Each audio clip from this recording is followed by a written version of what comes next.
online discussions up to a point where we actually formed a committee where members with a total members of 25 and of course committee members, whereby we aspire to register as a CBO, which we have now. So basically this will be our first event as a registered CBO. We hope mental health access for all, as well as create awareness, and slowly but surely remove the stigma. And inshallah, in a nutshell, yeah, that's about it. If you need anything else, let me know. Nimekuwa mtayarishi na msimulizi wa makala haya ya Afya Kwanza. We just finished the meeting. So you wanted to know why the mental health was formed. Basically, it started off when I initially discovered that I had depression, and then I realized that I'm sure that other people like me. I mean, I've been lucky because immediately I spoke up, I was able to get help. But it also took me a very long time to speak up. See that? Very long time to speak so up. I thought there needs to be a platform 5 years. where people can be able to speak up without being ashamed or stigmatized or Salma. afraid, and actually get that. It's Salma? Salma Bashir. Oh, Bashir, sorry.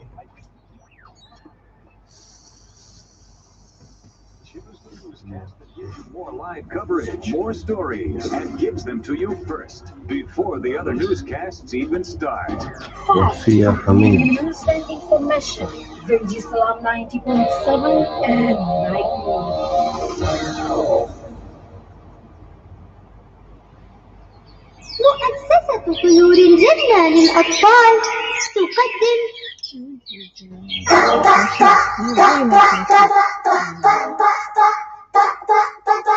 مين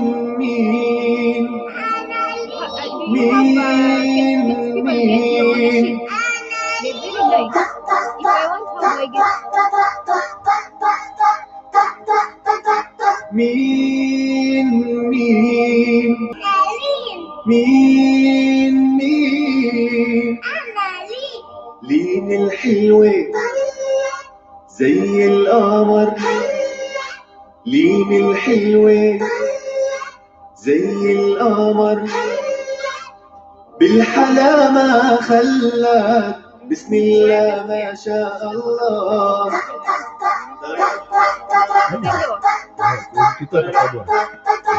مين مين مين مين مين مين لين بترضي. Ikiwa ni 2 dakika zimesha katika 16 saa ni za mji mtakatifu wa Maka, zilizosawia na saa za Afrika ya Mashariki.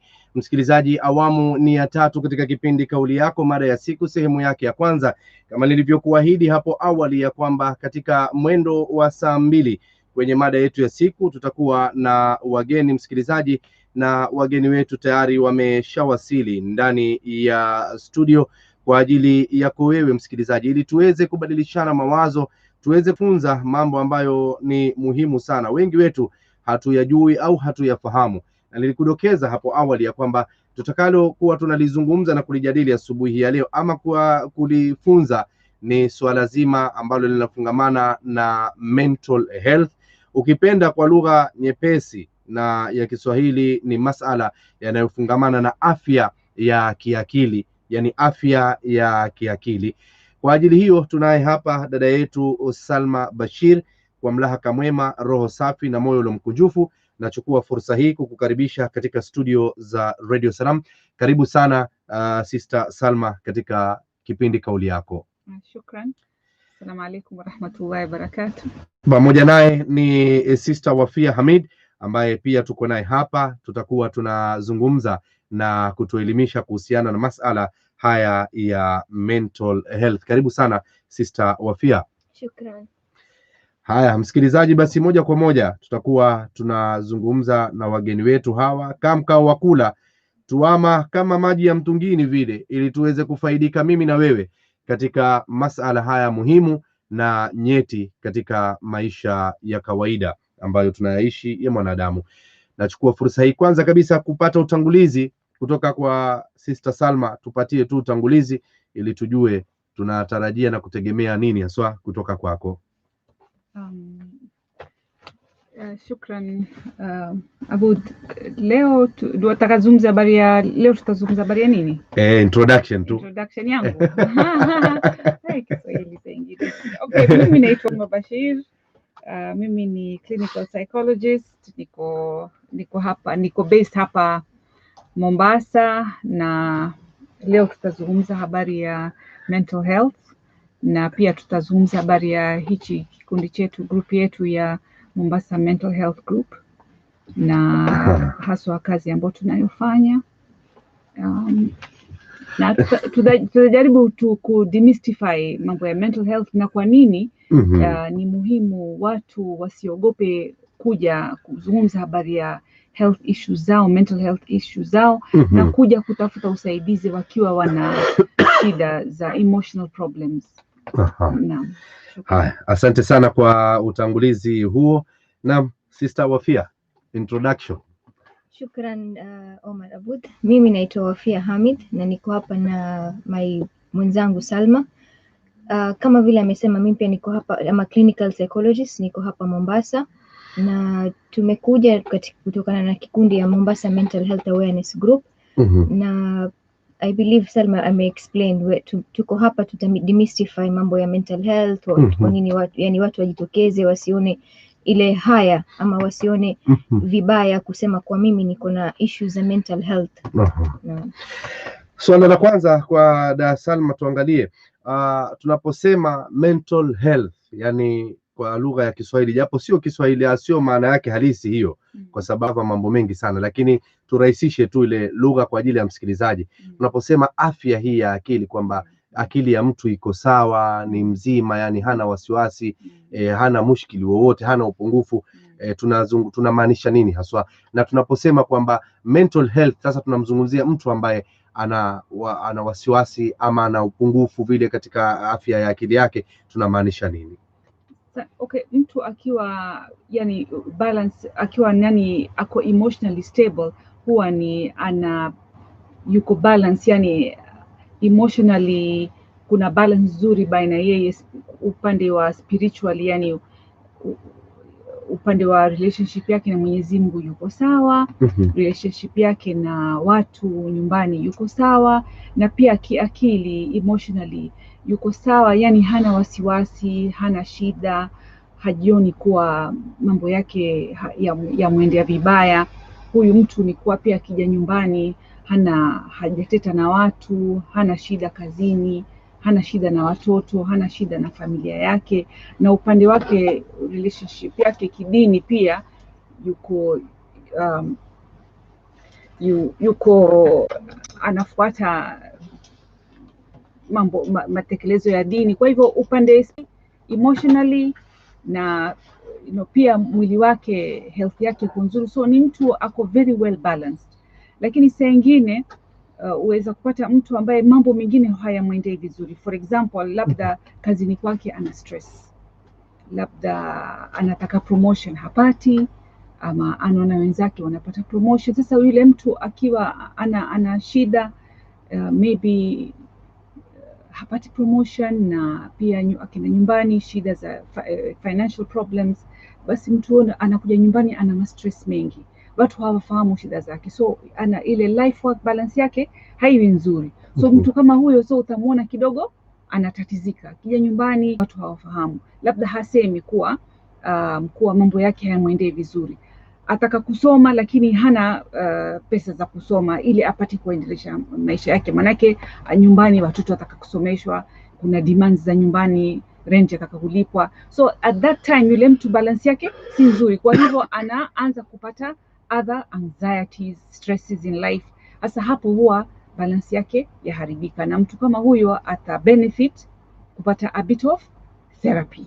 Apate kuangalia how can he develop coping strategies na coping skills. Ndio. Yes, sijui kama nimeweza kukuexplainia vizuri ama Wafia za kuongeza. Tuongezee kidogo Wafia kwa ajili ya msikilizaji. Okay, naongezea vile Salma amesema, vile ni balance psychologically, emotionally, behaviorally. Yani ni kama nikuulize Salma, wewe sahi unahisi katika maisha yako una achieve vile ambavyo kuachieve, ama unahisi kama you're stagnated, yani umesakama.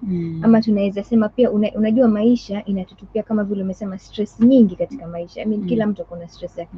So wewe unajihisi kama uko nazo, unaweza to handle ile the things, can you adapt to what life is throwing at you? Are you yani unaweza kuhandle, ama unajihisi kama umesakama, unajihisi are you achieving your life's purpose? Kama vile Salma amesema it's a balance, unajihisi kwa balance. Tunaweza sema mental health ni kama kwa on a continuum. Okay? Uko na upande mmoja ni mtu ambaye ako mentally healthy. Alafu sasa ule upande mwingine ni unaweza sema mtu ako na mental health disorder. Sasa hapa ndo tunasema mtu ako na mental illness. Mtu ambaye ako na depression, anxiety, schizophrenia, psychotic, ambayo tutaongelea baadaye hizi ni nini. But mental health ni on a continuum. Hiyo ndo ambayo tunaweza sema that is mental health. Tuangalie ni mambo gani ambayo husababisha mtu akawa na msongo wa mawazo, yani depression, mojawapo kati ya maradhi ambayo ni maradhi ya akili. Ni mambo gani haswa, kama mumegusia hapa, mtu pengine ana hamu ya kuafikia jambo haliafikii, ana malengo yake katika maisha, malengo yale hayafikii, juhudi zote anazofanya, na mambo gani mengine haswa ambayo yanasababisha mtu tukasema sasa Abud yuko katika hali ambayo ni mental health disorder? Okay, for example, hiyo ni swali zuri sana. Yani what are the causes? Hilo ni swali zuri sana, maana kitu kama depression ni msongo wa mawazo. Kuna sababu, waweza kufikiria kuna sababu aina tofauti ambazo zaleta huu msongo wa mawazo, depression. Kuna watu tunaita organic, yani kuna wale ambao unaona kama vile kuna watu ambao ugonjwa wa pressure uko kwenye family, wengine ugonjwa wa sukari uko kwenye family, basi kuna wengine ugonjwa wa depression uko kwenye family. Subhanallah. Sasa watu kama hao huwa yale ni maradhi ya ukoa. Na waweza kuwa umejificha, lakini kukatokea kitu kikatrigger, yani labda akapata shida, ukaona ukajitokeza.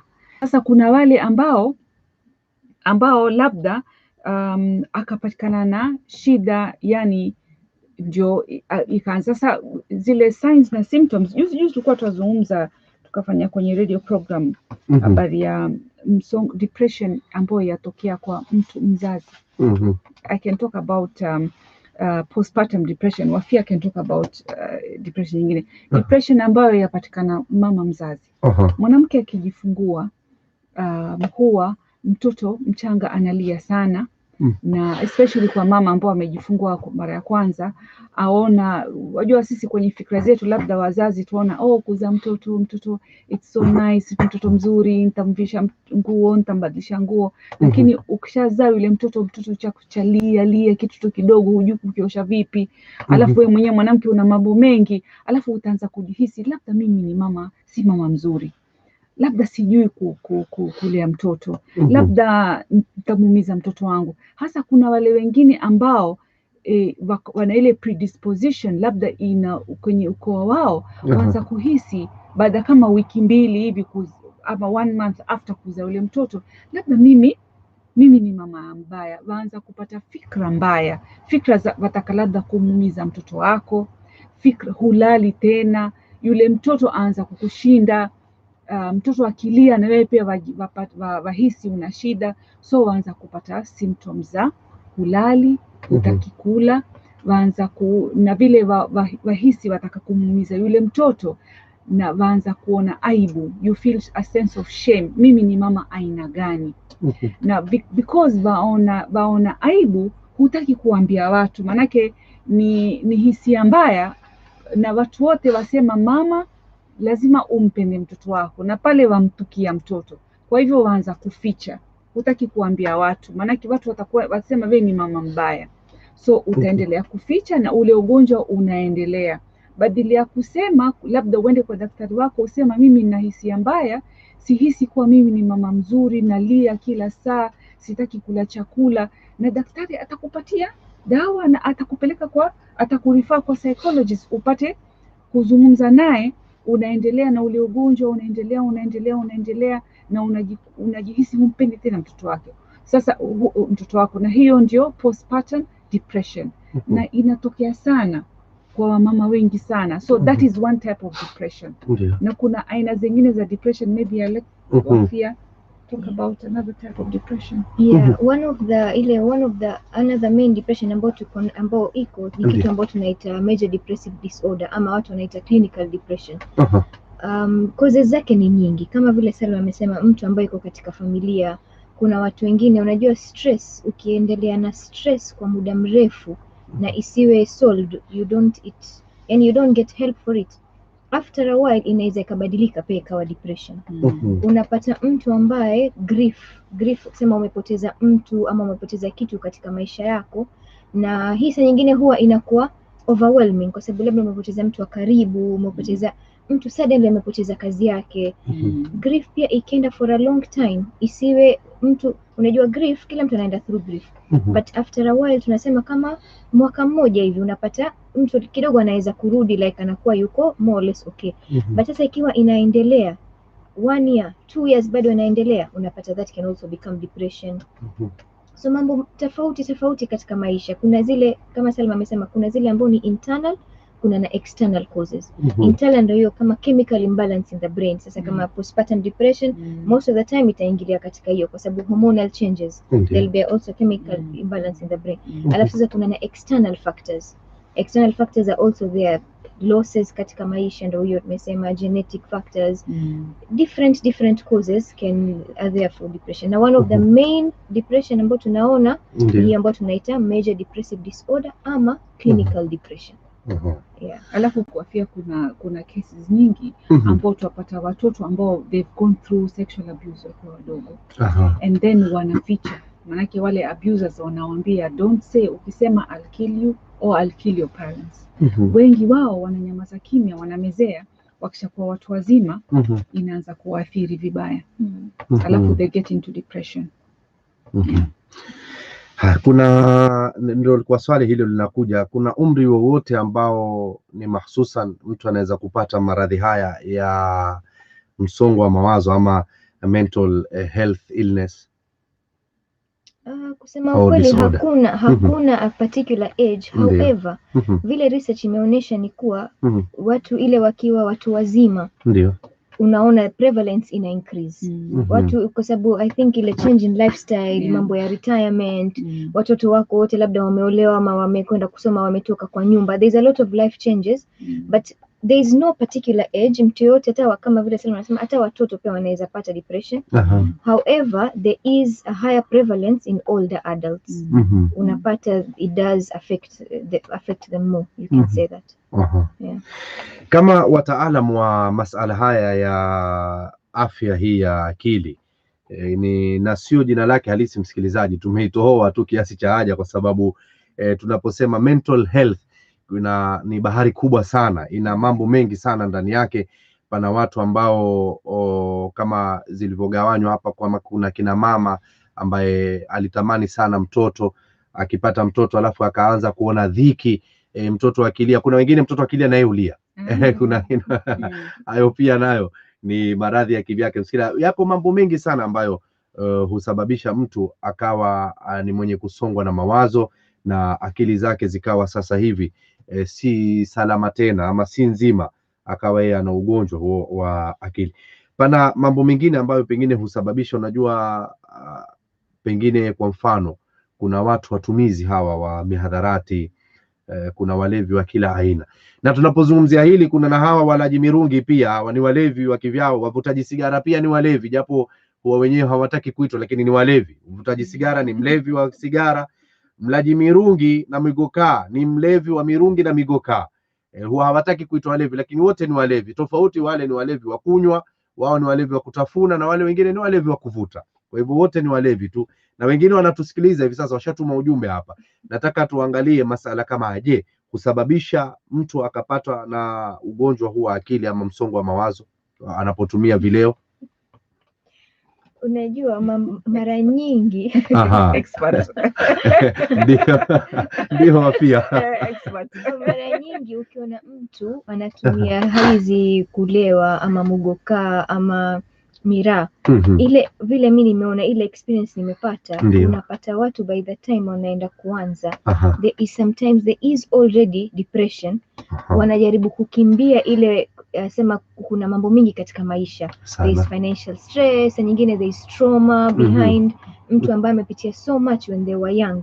Kama vile Salma amesema, somebody ambaye amekuwa abused. A lot of cases ambao watu wanatumia, you'll find there is some kind of trauma nyuma yake. So unapata that is a coping skill. Salma kizungumza therapy as a way to gain coping skills. Hawa wanatumia hii ni kama coping skill. Unajua coping skills ziko tofauti. Sasa it's very important to learn the positive skills, which is what Salma was talking about in therapy. Lakini this is a form of negative coping skill. Alafu hii saa nyingine unapata kama mtu sema ameingilia katika mugoka labda, maybe ni vile rafiki zake anatumia. A lot of times unapata watu kama wanaweza wasilale. Hii inapoteza usingizi. Mambo ya miraa, mugoka, unapata inapoteza usingizi. Unapata mtu kama hajalala 3 days. Unajua Allah ametuwekea kulala usiku wa kupumzika, ina maana yake. Mtu hajalala for a while, of course it will have an effect. Sasa unapata pia depression can come in. Not only depression. Hapa sasa we are also looking about psychotic illnesses. Na nikisema psychotic illnesses, I'm talking about vitu kama schizophrenia, yani mtu ambaye unaweza sema fikra yake, behavior zake haziko in line, ni kama mtu yuko out of touch with reality, kama mtu ambaye hayuko okay. This in the long run, kama kutumia hii marijuana, in a long run it can cause schizophrenia. In a long run, bangi, in a long run. So it's not only depression that is associated with drug use. There is trauma associated with drug use, there is depression, there's psychotic illnesses, there is a lot associated with drug and substance use. I think if I can add, unajua hawa watu wengi ambao wanatumia mihadharati, kuna wale ambao wanachanganya. Na hizi effect hizi mihadharati in the brain ndio inaleta mkorogo saa ingine. For example, ukiangalia alcohol is a depressant. Alcohol inalaza, ina depress the system. Alafu ukichanganya alcohol na miraa, miraa ina speed up. Inapandisha zile hisia. So fikiria hiyo mchanganyo, mvutano sasa. Ile mmoja inapandisha, hii nyingine inataka kuteremsha. So kwenye ubongo unakoroga ubongo. So different chemicals in the brain zinakuwa confused. So watu wengi ambao wanatumia mihadharati don't realize it is kwenye bongo, the reward systems in the brain zinafanya you do a shortcut in the system. The reward system, the idea behind, okay, here I can't explain in Kiswahili. The idea behind drug use is that you shorten the reward systems in the brain. When you take a drug, the brain immediately feels pleasure. So it feels pleasure, and therefore that is why you want it. You want more and more and more of that drug. So you keep on craving for it. You keep on craving for it, and that craving continues until you build tolerance, and you need more and more of it. Sasa when you mix the different things, that is when you start messing up your brain, and then you interfere with certain parts of the brain, and that's when now unakuta people, they start having what Wafia is talking about. It starts affecting parts of the brain. Unaona mtu sasa masauti zinaongea kwa ubongo, schizophrenia zinaanza. Unaona vitu ambazo watu hawaoni, wewe ndio unaona. Sauti zinakuongelesha, watu unaona vitu, unaanza kuogopa, unaanza kufikiria wewe ni raisi, unaanza kufikiria wewe ni mtu mwingine. Hapo sasa ubongo ushaanza kukorogeka, na you need treatment. So mihadharati ya haribu. Kuna wengi sana wakati maanake sisi hujaribu kwenda kuzungumza na wao wa kila aina. Kama umezungumza swala la kuchanganya, pana wengine kuna mtu hutafuna miraa akanywa pombe akavuta na bangi. Alafu ukimuuliza anakuambia bwana, wajua kwa sababu nikifanya hivi nitalala, sababu nikila miraa si peke yake silali. Kwa hivyo I have to mix, lazima nichanganye. Nikichanganya ndio miraa is a stimulant. Miraa will not make you sleep. Miraa is a stimulant. Alcohol is a depressant. Alcohol itakufanya ulale, but alcohol pia loosens your inhibitions. Manake alcohol itakufanya ujisahau, ujifahamu, na miraa inakustimulate. So can you imagine, as Wafia said, Mwenyezi Mungu ametengeza miili yetu ilale. So what is happening to your brain? Your body needs to sleep. And miraa ina overstimulate the body. Yeah. So we are really, hii bongo inachizika. Ndio. Na ni kweli wengi sana watafunaji mirungi mwisho wao wa machizi wanaishia kuchizika. Kuna hili swala la ambalo mmeligusia. Kuna watu wanakwambia kwamba bwana, mimi naona watu ambao nyinyi hamuwaoni. Umeona, nasikiza maneno. Yuko bwana mmoja alikuwa anatuelezea, anasema kwamba na ugomvi na mama watoto. Kwa nini? Anasema mimi manake nikilala nasikia kama naambiwa vitu. Kuna maneno na sauti nasikia naambiwa. Sasa nahisi kama nataka kuniambia maneno, lakini kama yuogopa. Halafu wakati mwingine naona watu wanakuja hivi, watu ambao siwajui ni malaika ama sijui ni viumbe aina gani, lakini nawaona watu aina hii na aina hii. Anaelezea kabisa pengine swala hili linasababishwa na nini hasa, kwa sababu ashatangulia kusema nina ugomvi na mama watoto. Alafu sasa ndo anakuelezea nasikia maneno, nasikia sauti, sijui inatoka wapi, na naona watu. Nasema nyinyi lakini hamwezi kusikia hizo. Ni vipi swala hili? Kwanza ni kweli mtu kama ule huwa anasikia mambo kama hayo na kuona vitu vya ajabu? Hizo tunaita ni hallucinations. Unajua hallucinations, kuna auditory hallucinations za kusikia, visual ambao unaona vitu watu waone, na kuna na tactile. Unasikia unashikwa ama kitu kinakutambalia na ukiangalia hakuna. Hizo ni hallucination. Hallucination inamaanisha your sensories, yani your 5 different senses zina sense vitu katika environment yako ambao haviko. And this is because kuna message imetumwa in your brain that these things are there but actually haziko. Sasa hii it might be a part of a disorder. Inaweza kuwa it's a part of a psychotic disorder. That is one main component of a psychotic disorder. Or it might be as a result of using substances. Kwa sababu kama marijuana, bangi inaleta sana visual and auditory hallucinations. Sana inaleta, especially even auditory, even alcohol, a lot of visual hallucinations. So unaona, substance be as a result of substance use, ama inaweza kuwa as a result of a sickness tayari ule mtu ako nayo. It might be either of the two. Ni mambo muhimu sana ambayo yako katika jamii. Ni visa ambavyo huwa vipo sana katika jamii, japo wengi huwa wanavikalia ama wanavificha, huwa hawazungumzi, lakini ni mambo ambayo sisi hukutana nayo ama hukumbana nayo, kwa sababu unajua desturi ya wanahabari ndio hivyo, usabasi umbea ndio hulka yetu. Sasa tunapokuwa tunazungumza, tunadadisi mambo na tunayapata. Viko visa kama hivyo, mtu anakuambia bwana, naona mambo ambayo mimi siyaelewi, mambo yenyewe. Hata hii ya kuhisi kabisa, anakuambia nashikwa kabisa.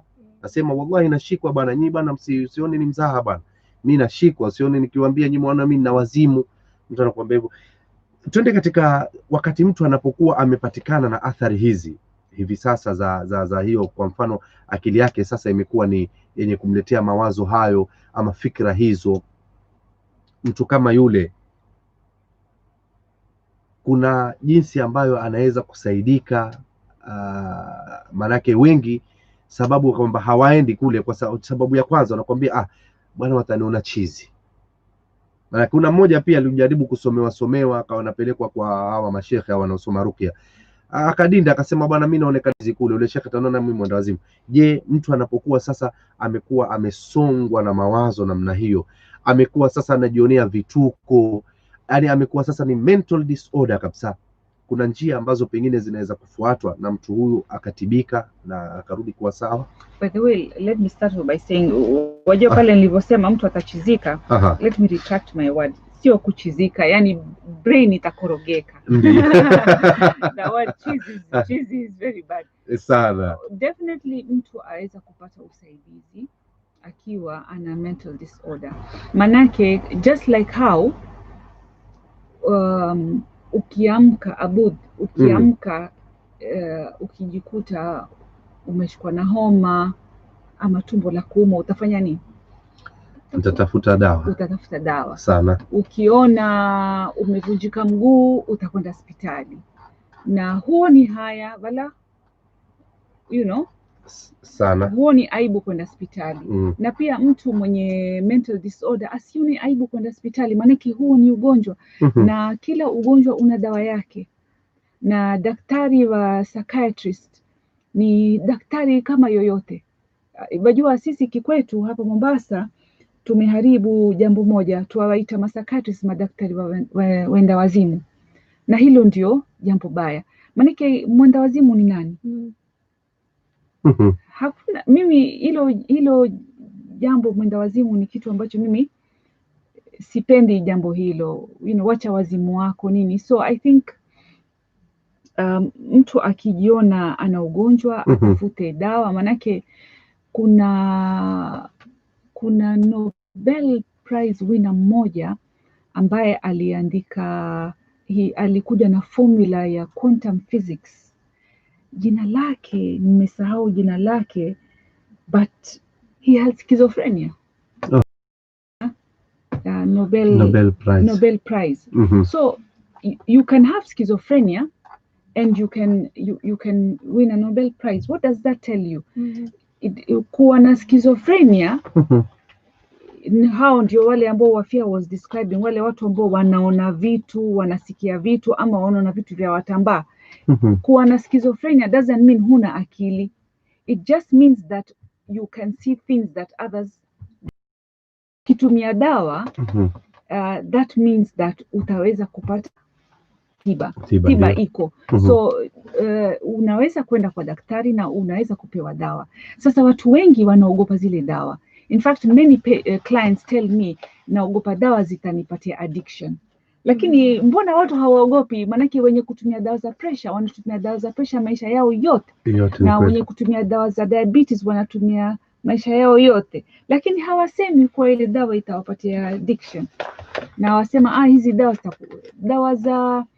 kuna dawa zingine za magonjwa ya mental health hutumii maisha yako yote. Utatumia for a period of about 6 months ama maybe a year. Alafu daktari atazipunguza mpaka atakusa.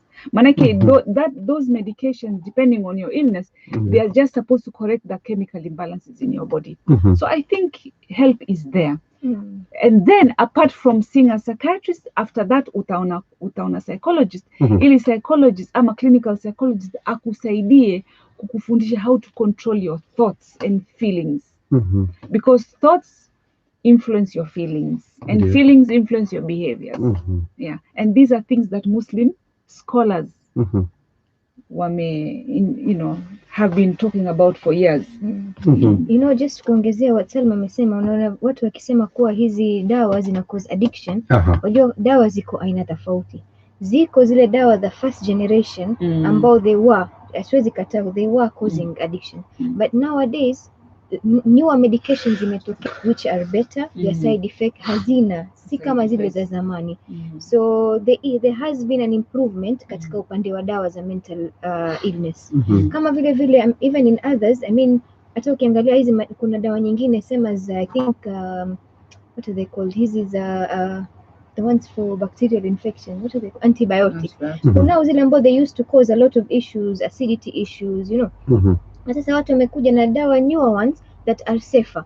Same thing with mental illness. Kunayo the older medication, the older generation medication, but there's also the newer generation. Every day wanatokea na new types of medication, newer types of medication for depression, for anxiety.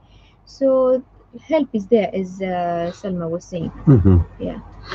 Ikiwa ni 2:47 msikilizaji, saa za mji mtakatifu wa Makka zilizosawia na saa za Afrika ya Mashariki, nikitumai ya kwamba unaendelea kupata asubuhi iliyo njema katika mpango mzima huu wa kauli yako. Msikilizaji, iwepo ndio mosi hivi sasa unaifungulia redio yako, idhaa ni Radio Salam, kipindi hewani ni kauli yako, sauti hewani ni yake mtu mzima Omar Abudi, ambapo leo katika awamu yetu ya 3 mada ya siku ni wageni ambao tuko nao hapa. Tunazungumzia suala zima hili la afya afya hii ya akili na pia matatizo ya akili, yani maradhi ya akili ambayo huwakumba, hususan zaidi ikiwa ni mambo ambayo yanasababishwa na msongo wa mawazo, yani depression, pamoja na mambo mengine yale ambayo yanatatiza pia akili, na ikakufanya wewe ukawa ni mtu ambaye kidogo wanaweza kusema wataalam kwamba unaugua maradhi hayo ya akili. Msikilizaji, kwa ajili hiyo tupo hapa ili kuweza kupanuana upeo wa ufahamu hapa studio na wewe msikilizaji, ili tuweze kuyafahamu haya mambo kwa upana zaidi. Basi wewe pia una fursa ya kuweza kushiriki katika kipindi Kauli Yako, makala haya ya Alhamis, ikiwa ni Alhamis ya 21 ya Safar 1442 Hijria, iliyosawia na Alhamis ya 8 katika mwezi wa Oktoba, mwaka ukiwa ni wa 2020. Msikilizaji, tuma ujumbe wako mfupi kupitia kwa WhatsApp 0707446386 iwepo una swali, maoni au mapendekezo. Baadaye tutafungua laini zetu za simu moja kwa moja tupate pia kupokea maswali, maoni au hata pia mapendekezo kutokamana na mada ambayo tunaijadili na kuizungumza ama kuizungumzia hivi sasa. Na Sister Salma, tumezungumza na katika utangulizi ukatuambia pia kuna suala la kwamba muna chama ama muna kundi hivi ambalo muko pamoja, munashughulikia masala haya. Tungependa na sisi pia kujua kuhusiana na kundi hilo, ni kundi gani na ni kina nani wapo kwenye hilo kundi hilo lenu na munafanya nini? Shukran Abud.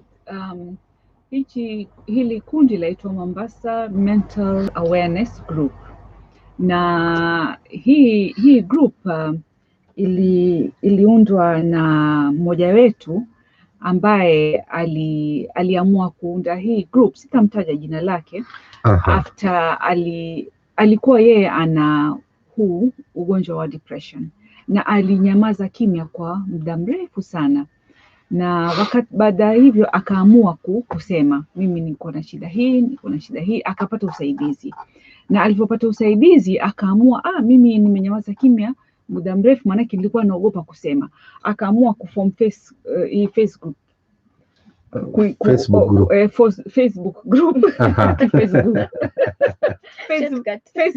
shortcut hiyo kama hiyo Facebook group ili kupate watu wapate kujoin. Akasema mimi I wanted to reach out to people ambao walikuwa wana stigmatize mental health, so yeye azma yake ni kuwa how can I reach out to people who can come to me if they wanted help. Alafu sasa akawa she was linking these people to us. Salma help this one, Wafia help this one, online talks. But in the end this group was registered as a community-based CBO. Yeah. And now Jumamosi we're having a walk to raise awareness. Yeah, so the idea was to reach out to people who need help and who feel ashamed to come forward, who feel that they're stigmatized. Vipi anaweza kusaidia watu. Now it has a good presence. We have speakers from all over the world who volunteer to talk about various mental health issues.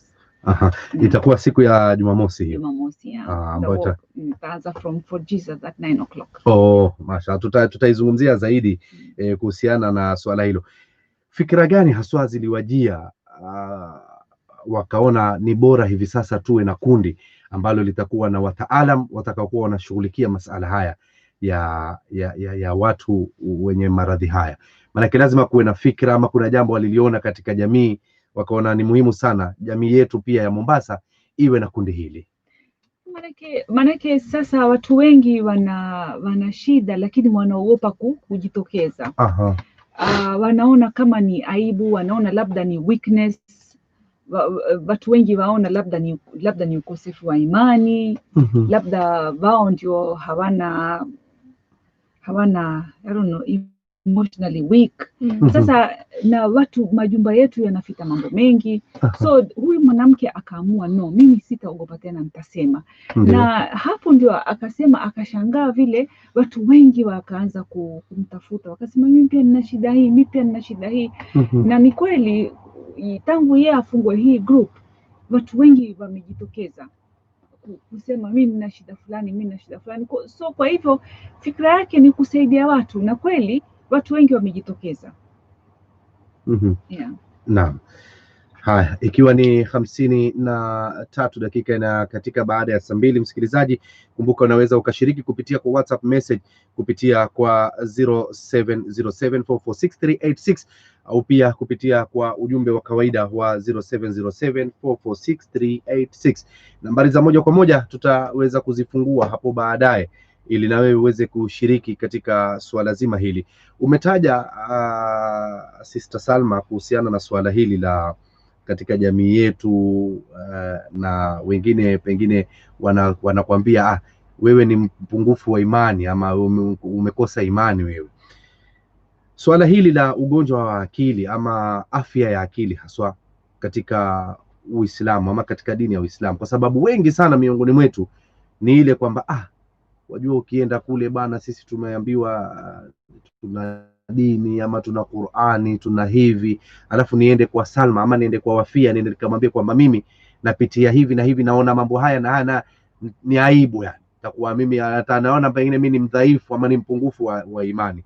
Swala hili katika Uislamu haswa lipo, kwa sababu sisi wengi swala la kwanza watajiuliza hivyo, niende mimi kwa Salma ama niende kwa Wafia, ni sawa mimi kwenda kwao kwa sababu ya dhiki hizi? Katika in Islamic perspective.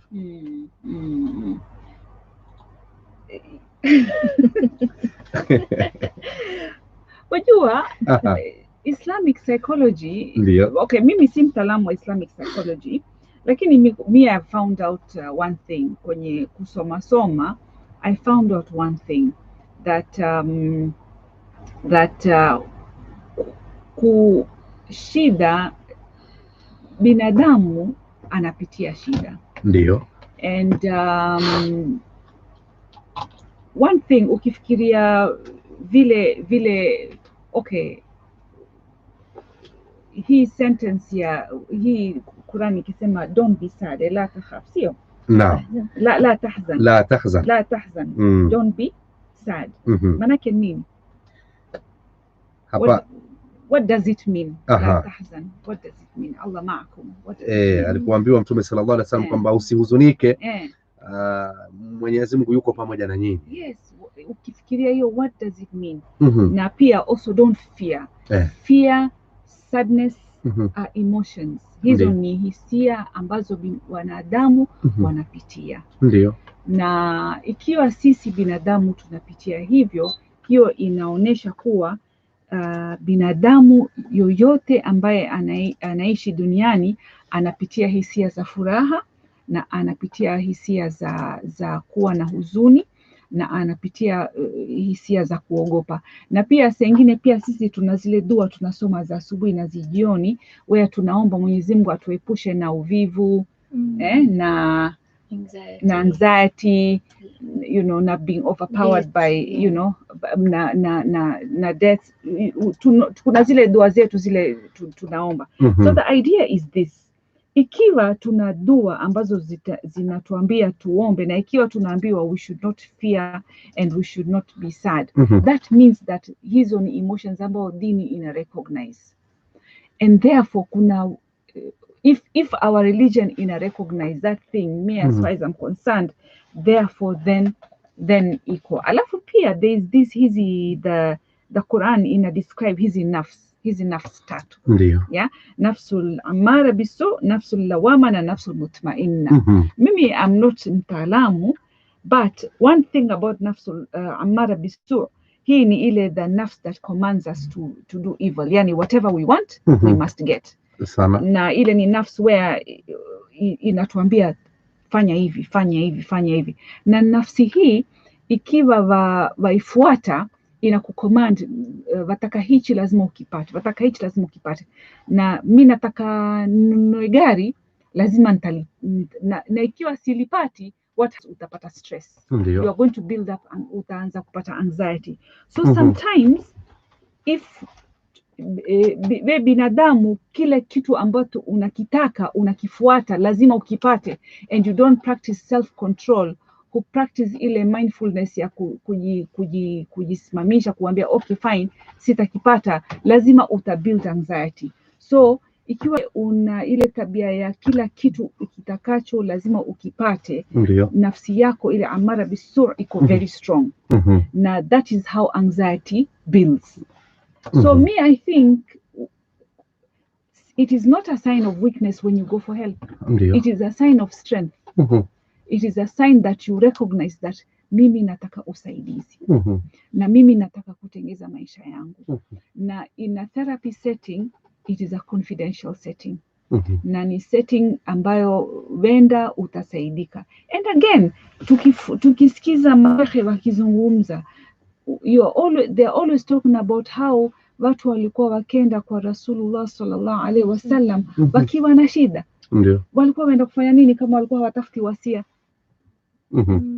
They were going to look for help, kwa watafuta guidance. Okay, therapy is not about guidance, but we help a client. Ndio. And ni kama ile wamekorogeka, sasa tunajaribu kuwasaidia, we give them coping skills wapate kuendelesha maisha yao. So that is, so si jambo la aibu kusema kuwa una msongo wa mawazo. Yeah. It is just a human condition. And to add on to what vile Salma amesema, kuna story nimekumbuka.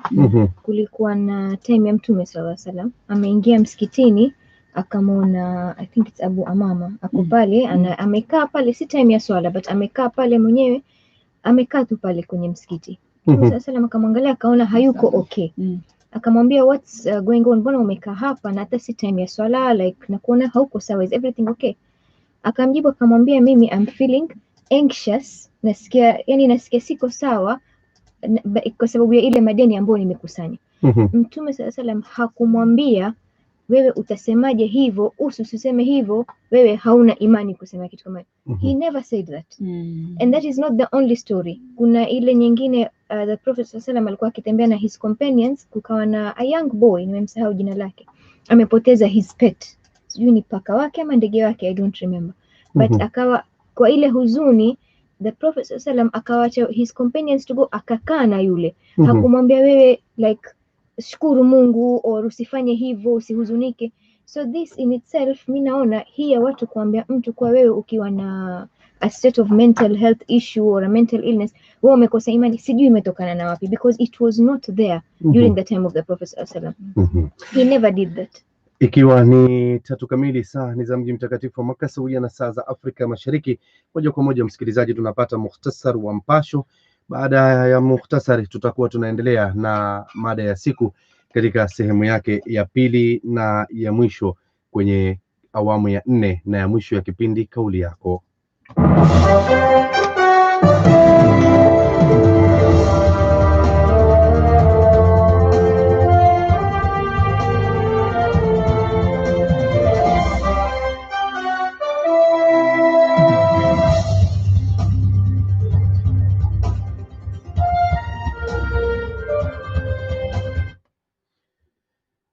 Zimehitimu 3 kamili saa za mji mtakatifu wa Makka sawia na saa za Afrika ya Mashariki. Hujambo na karibu kwa mukhtasar wa mpasho. Mimi ni Omar Abud.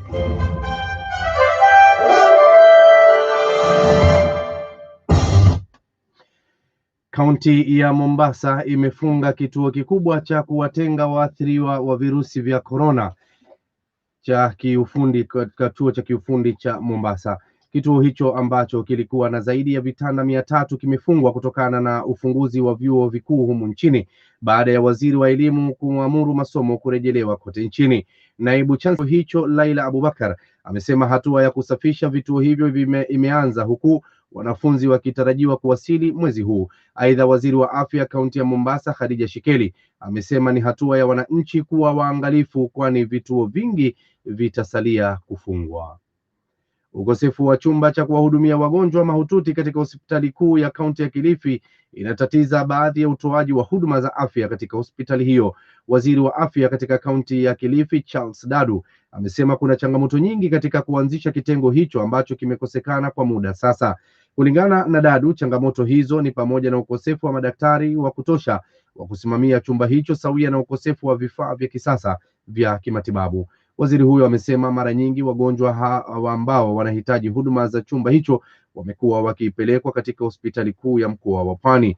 Dadu amesema mikakati inaendelezwa ili kuhakikisha kuwa hospitali hiyo imejenga chumba hicho ili kuokoa maisha ya wananchi wengi. Na hatimaye kutoka rubaa za kimataifa, Rais wa Malawi Lazarus Chakwera yuko nchini Tanzania kwa ziara ya siku 3 ili kuimarisha uhusiano baina ya nchi yake na ya Tanzania.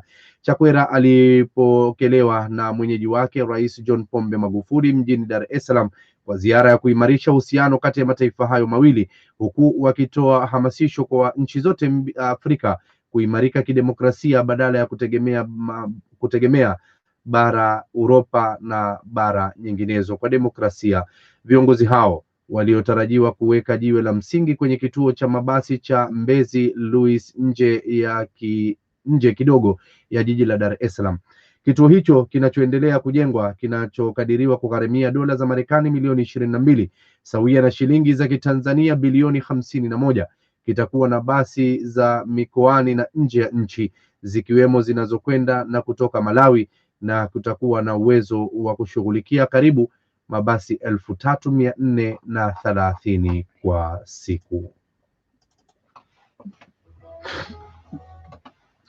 Tamati ya mukhtasari wa mpasho kwa sasa kutoka Radio Salam. Taarifa hizi na nyingine nyingi zidi kuitegea idhaa hii. Mimi endelea kuniita Omar Abud na hii ni Radio Salam.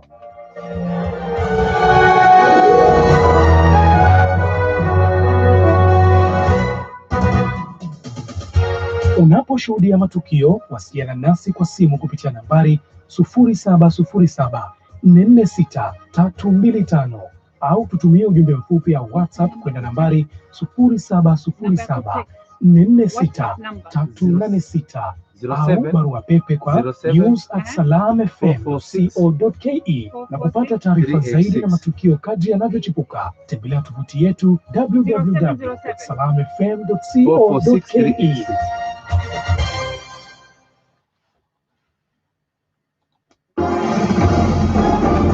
Coronavirus disease, or COVID-19, is a new highly infectious respiratory disease which is spreading globally, mainly from person to person through contact with droplets when an infected person coughs or sneezes or contaminated surfaces and objects. Signs and symptoms of COVID-19 are high body temperature, coughing, sneezing, headache, body aches, and difficulty in breathing, which starts within 14 days of being infected. If you have recently traveled or been in contact with someone who traveled from a country reporting COVID-19 cases and you experience these symptoms, visit the nearest health facility for medical attention or contact Ministry of Health emergency teams on hotlines 0729 471414 and 0732 353535.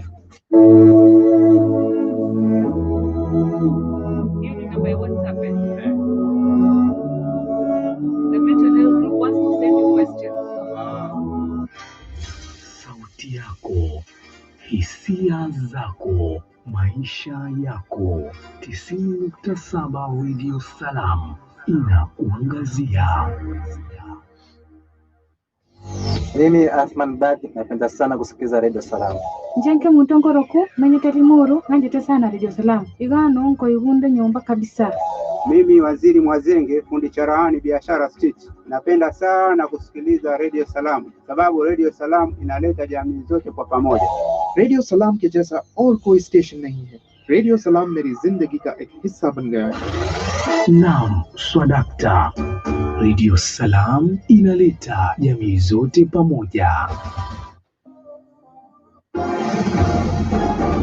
Coronavirus disease, or COVID-19, is a new highly infectious respiratory disease which is spreading globally, mainly from person to person through contact with droplets when an infected person coughs or sneezes or contaminated surfaces and objects. Signs and symptoms of COVID-19 are high body temperature, coughing, sneezing, headache, body aches, and difficulty in breathing, which starts within 14 days of being infected. If you have recently traveled or been in contact with someone who traveled from a country reporting COVID-19 cases and you experience these symptoms, visit the nearest health facility for medical attention or contact Ministry of Health emergency teams on hotlines 0729 471414 and 0732353535. For accurate updates on COVID-19, dial *719# or call 719. Also, follow us on Twitter at MOH_Kenya, at spokesperson GOK, at WHO. COVID-19 is preventable. Protect yourself, family, and the community. This message has been brought to you by the Government of Kenya and its partners. I say, unahangaika sana msimu huu wa corona kusaka ajira? Umeteseka sana? Sasa basi, nisikize. Star Al Sofa Investment Limited wakishirikiana na Al Shifa Investment wanakutangazia nafasi za kazi nchini Dubai. Kazi ni kwa security guards, cleaners, watchmen, front desk, security supervisor, receptionist, lifesaver, general maintainer, electrician, carpenter, plumber, floor manager, traffic controller, security head, data entry, coordinator, team leader, supervisor, dock controller, call center, warehouse assistant, shift in charge, admin clerk, accountant, senior chief, payroll, follow-up clerk, trainer, stock clerk na cleaners laundry. Kazi zote hizi ni kwa muda wa miaka miwili, uwe mwanamume au mwanamke. Kutakuwa na probation ya miezi 6 baada ya kuanza kazi, na utapata bila malipo makazi au malazi, usafiri, sare za kazi na kujilinda, na pia medical insurance. Kazi ni kwa masaa 8 kila siku kwa siku 6 kwa wiki. Overtime itakuwa ni kulingana na sheria za leba, asikwambie mtu. Pia utapata tikiti moja kila mwaka bure kurudi nyumbani.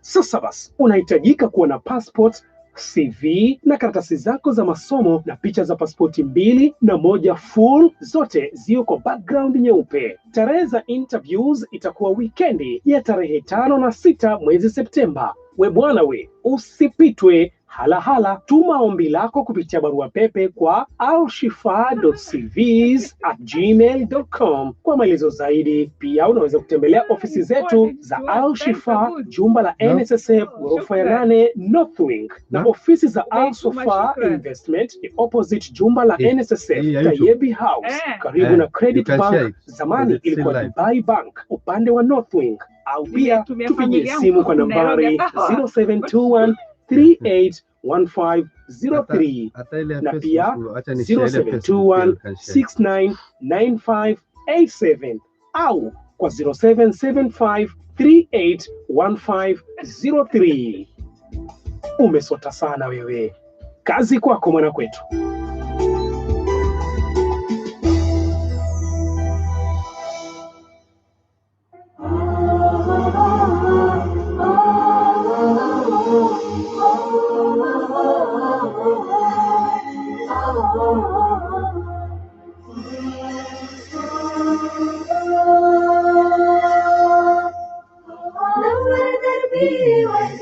جنبني ما يؤذيني يا رب الكون احميني في دنياي وفي ديني نور دربي واهديني جنبني ما يؤذيني يا رب الكون احميني في دنياي وفي ديني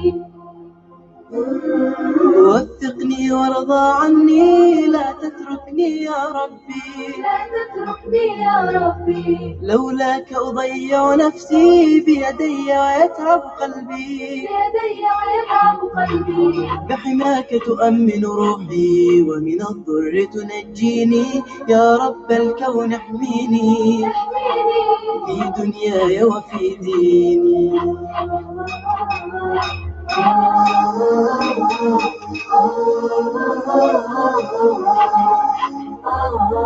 نور دربي واهديني جنبني ما يؤذيني يا رب الكون احميني في دنياي وفي ديني نور دربي واهديني جنبني ما يؤذيني يا رب الكون احميني في دنياي وفي ديني زدني وعيا وانفع بي فأفيد وأنفع أهلي وبعلمي أخدم وطني وأصون البيئة حولي واجعلني فخر بلادي أنت دليلي ومعيني يا رب الكون احميني في دنياي وفي ديني.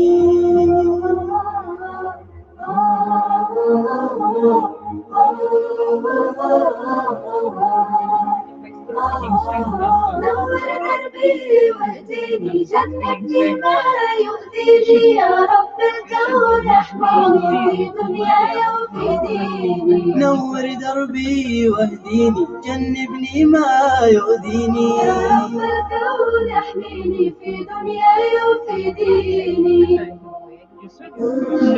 يا رب اجعل مجتمعي رواد حياة أرقى روحا واحدة Mungu asimjalie awe mtaji sigara. Wallahi kisha yazungumzia zile athari zake hapo. Hata depression pia imehitaji. بشمائلها تعليني يا رب الكون احميني في دنياي وفي ديني. Wafia Kiswahili chake kizuri kuliko changu Wafia zungumza Kiswahili zaidi. Mtu wa Nairobi, nimekuwa Nairobi miaka mingi sana. Unajua naona mimi ndo na struggle sana ndio anazungumza vizuri. نور دربي واهديني جنبني ما يؤذيني.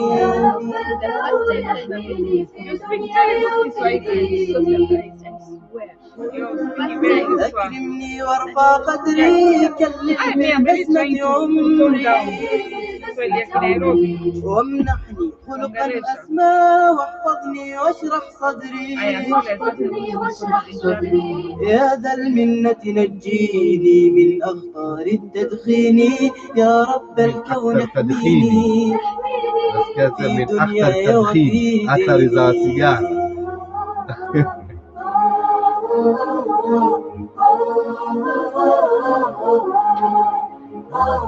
نور دربي واهديني جنبني ما يؤذيني يا رب الكون احميني في دنياي وفي ديني.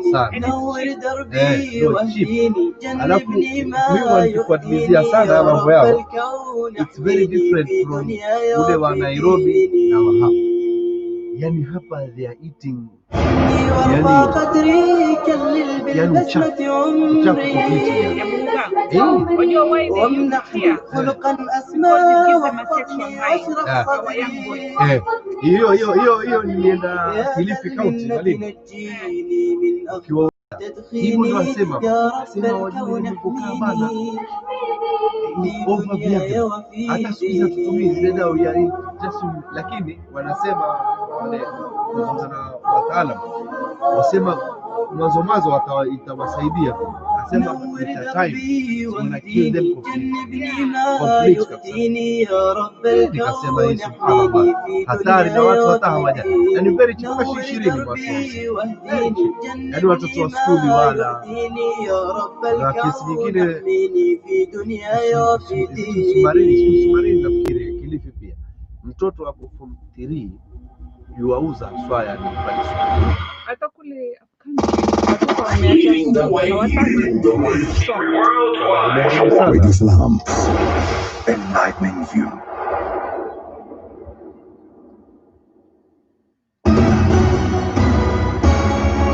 Kenya's premier news talk radio. Number one for news and talk is. What is that? This is it. Radio Salam, 90.7. How does it sound on the air?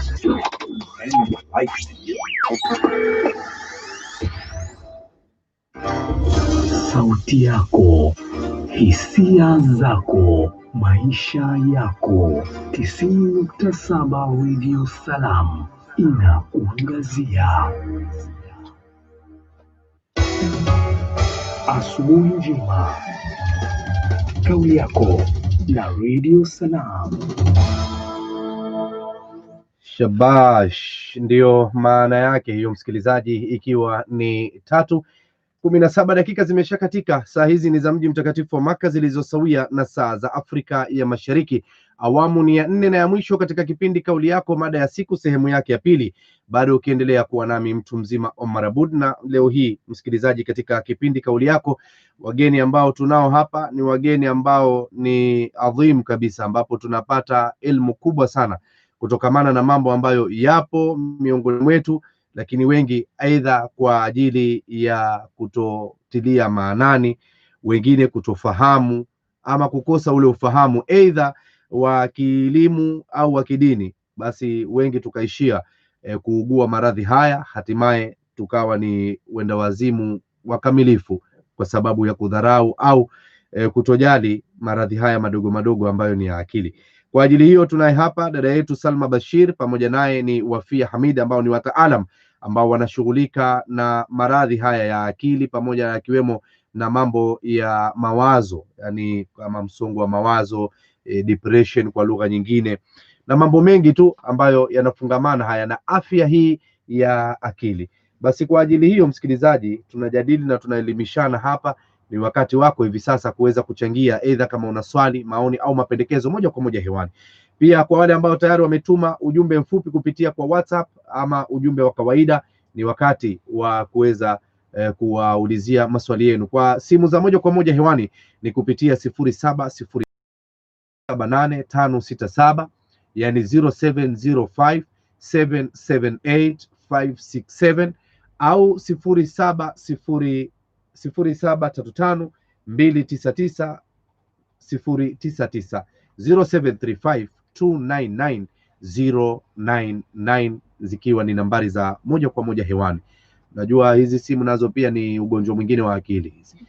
Utampata mtu hakusoma kabisa, hakufika hata mlango wa shule, lakini akikwambia bwana saidia na namba ya simu. Sasa kwa mfano sisi watu wajuana, najua tu hapa bwana Salma ameniuliza hii namba ya simu, na nina hakika Salma hakusoma, hake tujuana tangu wadogo. Basi takwambia tu 07, sikaangalia Omar Abudi, fanya heshima, nipe namba kizungu.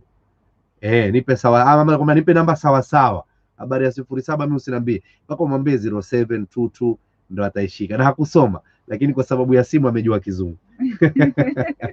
Msikilizaji, ni wakati wako wewe hivi sasa. Twanga simu, longa nasi ikiwa una swali, maoni au hata pia mapendekezo. Kwa wale ambao tayari wanashiriki nasi kupitia mtandao wa mawasiliano wa kijamii wa Facebook, arafa zenu ziko tayari. Baile Mohamed akiwemo Mohamed Breke, ba Swale aka Chairman, Mr. Chairman, pia ujumbe wako uko tayari. Ni wakati wa hivi sasa kuweza kudondoa mmoja baada ya mwingine ili tuweze kunufaika kutokana na majibu ambayo tutayapata kutoka kwa wataalamu hawa ambao wanahusika na masala haya ya afya ya akili. Wa kwanza alikuwa tufungulie ukurasa na jedwali hili la simu. Naona ngavu kiasi cha haja zimemtinga chenga, lakini hata hivyo bado tuna wasaa wa kuweza kuwasiliana nawe. Twanga simu, uliza swali lako, toa maoni yako. Anasema jambo Abud, mimi si jambo alhamdulillah. Anasema listening in from Johannesburg, great show on mental health, thanks. Please ask our physiologist, nimepata ama psychologist. Psychologist. Haya majina haya Rabistar. Mambo ya kizungu tena ni kulegeza ulimi ukakazana meno kidogo. Anasema what services their group proposing for Mombasa and how they find the group.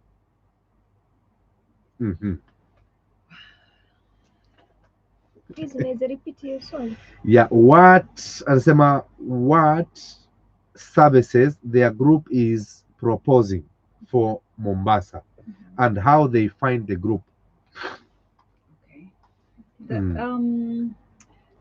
So from Kiswahili ama Kizungu? Anasema manake anasikia kutoka Johannesburg, lakini anaonekana anajua Kiswahili pia. Unaweza ukamchanganyia lugha. I think hii group, azma ya hii group eventually tunataka to start offering therapy services. Wajua, we just got the registration hivi juzi, na tunataka ku set up a call center. So we are going to train, kuna watu wamevolunteer kufanya training ya call center. So that watu will be receiving calls. So tutawatrain, hawa watu watakuwa trained to filter out cases that require therapists, na hawa watu they'll be linked to therapists alafu watapata watakuwa referred to for therapy. So tutakuwa tuna offer therapy services and na kuna wale watu wa call center who will be dealing with itakuwa kama watakuwa wana filter cases. So eventually hii ni group ambayo will be offering therapy services for people na si Mombasa tu. We want to reach out to people all over the country. Manake the problem is, as we are saying, mental health ni kitu ambayo inakuwa stigmatized. So the idea, kuna watu ambao hawataki kujitokeza. So how can we reach out to them? Well, reach out to us, and from there is when that is the first step. The second step is now that we let them in, alafu ndio we start seeing them. Yeah. Nadhani dada yetu ambaye yuko kule Johannesburg nchini Afrika Kusini ameweza kujibika kutokana na swala hilo. Msikilizaji, kumbuka ni fursa yako hivi sasa ya wewe kuweza kushiriki nasi katika kipindi Kauli Yako hapa, kabla ya kuweza kuhitimisha itakapokuwa imehitimu mwendo wa saa 4 hivi ambapo tutakuwa tunaondoka. Ustadh Abu Nusaiba Al-Pembawi anasema safi kabisa, ninawapata vizuri nikiwa ndani ya vya Karafuu Zanzibar. Asante sana Ustadh Omar Al-Pembawi, endelea kuitegea idhaa ya Radio Salam. Mohamed Brek anasema Omar Abud, naona mada imeshaingia sasa na ni mambo ya stress. Mimi nina grief na stress sababu ya Liverpool kufungwa bao 7, huzuni wiki nzima sababu ya kufungwa, lakini sina neno, hakuna dhiki wa dhiki baada ya dhiki faraja. Mefahamu sasa hapa kwa ujumbe huu on a very serious note. Kuna watu wa aina hii. Kuna mwenzake mmoja aitwa Giggs, yeye ni wa Manchester United. Ananiambia mwenyewe kwa mdomo wake, tulikutana juzi siku ya Jumanne. Baada ya kufungwa, nafikiri ilikuwa siku ya Jumapili au Jumamosi, moja katika, nafikiri siku ya Jumapili. Ananiambia, Abudi, wallahi nilikuwa na shilingi 110 mfukoni, lakini sikuweza kula. Sikuweza kula kabisa. Nikamwambia, kwa nini mtu mzima? Kwa nini Giggs? Akanambia, bwana, Manchester imefungwa bao 6. To make the matter worse, timu iliyotufunga kocha wake ametoka kwetu. Kwa hivyo yani atakuwa ni maneno, yani matusi juu ya matusi, aibu juu ya aibu. Kwa hivyo sikuweza kula, nimelala na pesa zangu kwa sababu ya timu yangu kufungwa. Mwingine ndio huyo Mr. Chairman wa Liverpool, na hao walifungwa 7 hawa. Wenzao 6 hawa wakafungwa 7. Hili suala liko miongoni mwa jamii ambayo tunaishi. Watu wanashabikia mipira, wanafikia kiasi ya kwamba timu ya mpira ikifungwa ambayo anaishabikia, mume atamkorofisha mkewe, watoto watakorofishwa na baba yao pasina hatia, pasina sababu. Na wengine kina Giggs kubambukia kulala njaa wasile kwa sababu timu imefungwa. Hii ni mojawapo katika maradhi haya ya akili.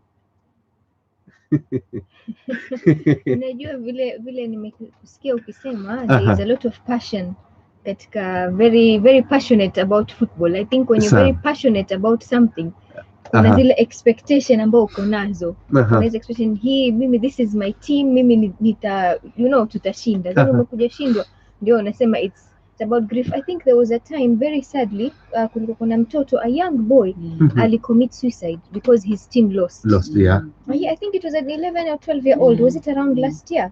Ilikuwa mwaka jana, mtoto wakati ya miaka 13 hadi 11 hapo katikati. Yes, alicommit suicide because his team lost. Now I would nimeshtuka kusikia, and I would wonder, was there labda something else, another problem? Unajua pia something else to realize is kuna vitu tunaita protective factors katika mental health.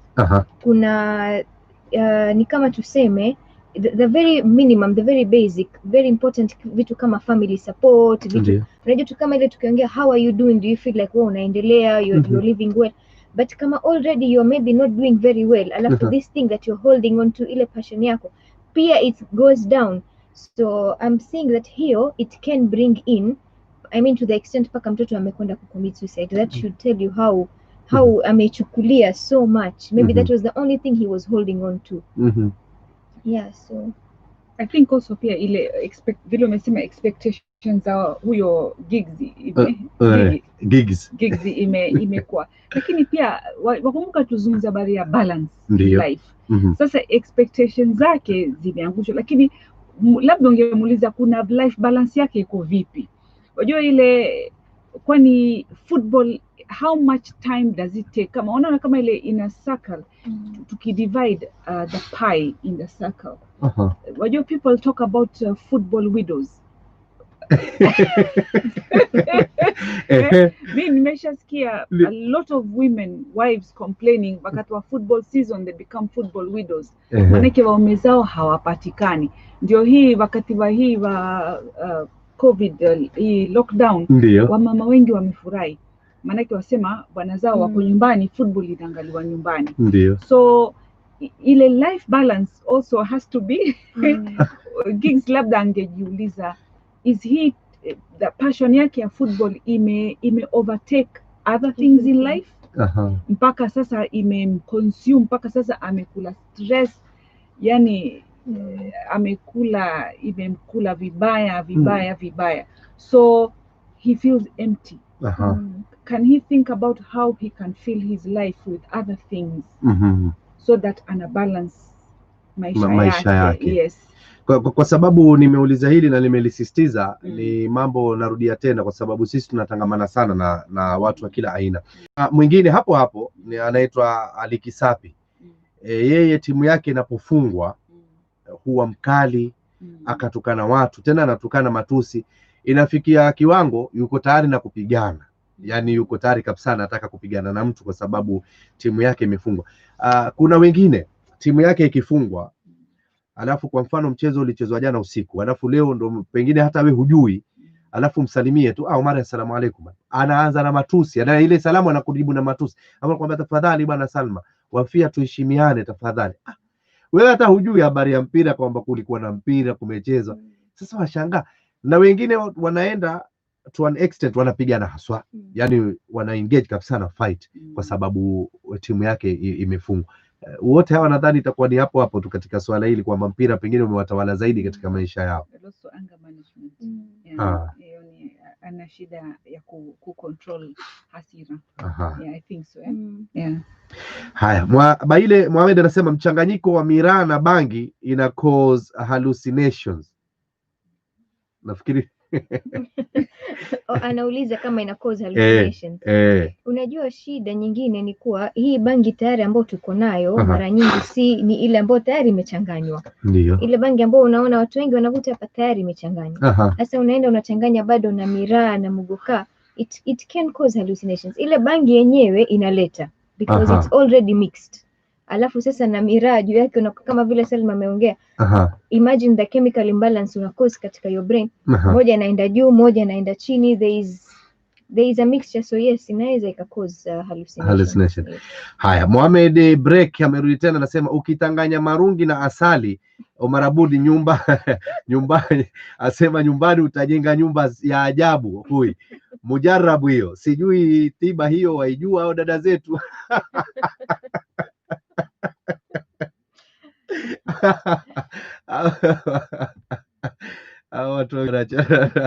Watu wacheni mimi na mwenye bokoko hao ndo tunawajulia na kuwaweza.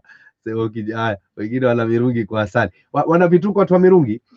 Pana watu wanatafuna mirungi na mosquito coil. Mosquito coil ile mtu ameivunja hivi. It happens in Garissa. Hii tumeenda kuiona Garissa. Hapa bado sijaiona. Hapa ni mirungi with sugar, watu wanakula na sukari. Kuna wengine wanakula na pilipili. Sasa huyu asali huyu yake ni kali, tumeanza kuisikia leo. Silikuwa sijaipata hii, nimeijua leo. Nitakutafuta Mohamed Break unipatie experience ya hii. Mambo yanakuwa namna gani? You know, mirungi very interesting. Mimi nafanya my thesis is on cancer experiences, psychological experiences of cancer patients in Mombasa. Na nilikuwa nasoma habari ya cancer risks na in Kenya, and tukazungumza habari ya cancer of the esophagus. I was reading a paper on cancer of the esophagus, and a small, just one sentence ilinishtua sana habari ya cancer, esophagus cancer risks because of tobacco and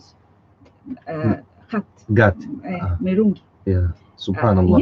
Yes. So people who wanatafuna mirungi ile risk of cancer is very strong in them. So kitu ambacho kina kuharm na kinaweza kucause risk ya cancer, I think it's something ambao ni bora ukiwachana nayo. Yeah. Hi, anasema question is to Salma and Wafia. People in Mombasa, anasema people in Mombasa think partly fear coming to see a psychologist because everyone will know their business. How can you reassure them about confidentiality? Aswila Sud from UK. Confidentiality is key in therapy. It is the most important, kwa sababu hata ile mtu kuja kufanya therapy kama hataki kujulikaniwa, hataki jina lake litoke kwa mimi I'm going for therapy, we have no right. We are ethically sworn not to break confidentiality. Hatuwezi atasema Omar Abud anakuja kwangu to do therapy unless mwenyewe you are okay with it, but that is not our business. We don't say mtu akikuja for therapy, confidentiality is assured. We don't share that with anyone.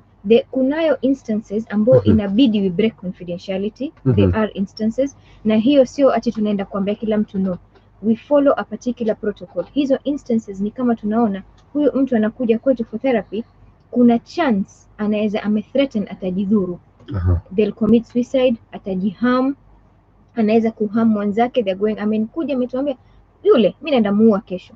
Sasa unaona hapo, we have to protect that person, protect the other person, so we have to follow protocol and report that. But we're not reporting by saying kila kitu amekuja, we're just reporting so that akue safe, ama yule ambaye amekuwa threatened akue safe. But confidentiality is if nothing else, the base is confidentiality in therapy. It is key. We are sworn to confidentiality. Our businesses. And another thing, one thing I also do with my clients, especially if I have, Mombasa is a small town, and I may have, Abud, you can be my client. One of the things I will tell you in therapy is, Abud, if I meet you socially, I will not greet you. I will leave you to choose to greet me.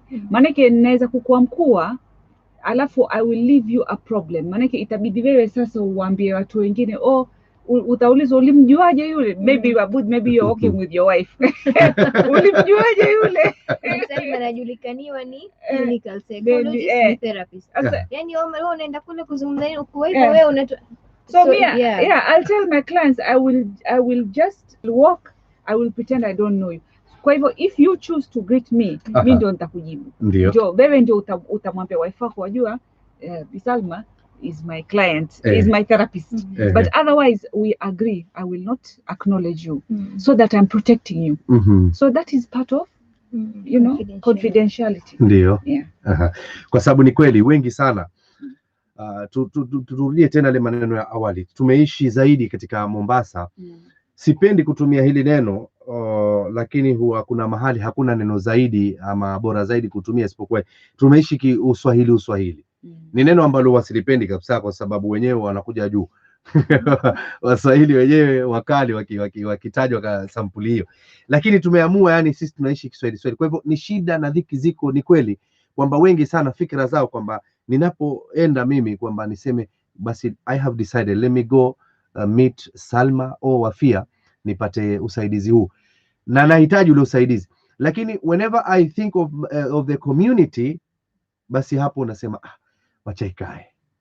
After all hata sipoenda hatojua, Wafia hatojua, ama pengine huku watu watajua wanione mimi naenda. Kwa hivyo ni kweli ile hofu iko, na wengi sana wanaishi namna hiyo katika mji. Ndio maana leo tukaamua tuje tuzungumzie kuhusiana na swala hili, kwa sababu haya mambo yapo na tunayanyamazia from a personal level to a family level to a community level. Hiyo ndio shida ambayo iko, na ndio maana shida nyingi sana katika mji wa Mombasa, mwambao wa pwani kwa ujumla, unakuwa namna hii ama unazidi kuzoroteka kwa sababu ya hizi issue kwamba wacha nikae, naogopa aibu, ama dini yangu pengine wengine hawaifahamu kama hiyo dini, wanaifahamu kivyao vyao, basi wanaifuata hivyo, ambapo dini yenyewe pia tumeshaambiwa kwamba tujikinge kutokana na mambo haya na tujitibu, haswa tutafute tiba. Katika Mwenyezi Mungu anasema hakika ardhi yangu ni kubwa sana, nimejalia maradhi na nikaweka katika kila maradhi dawa. basi tembeeni katika ardhi yangu ili mutafute hizo dawa.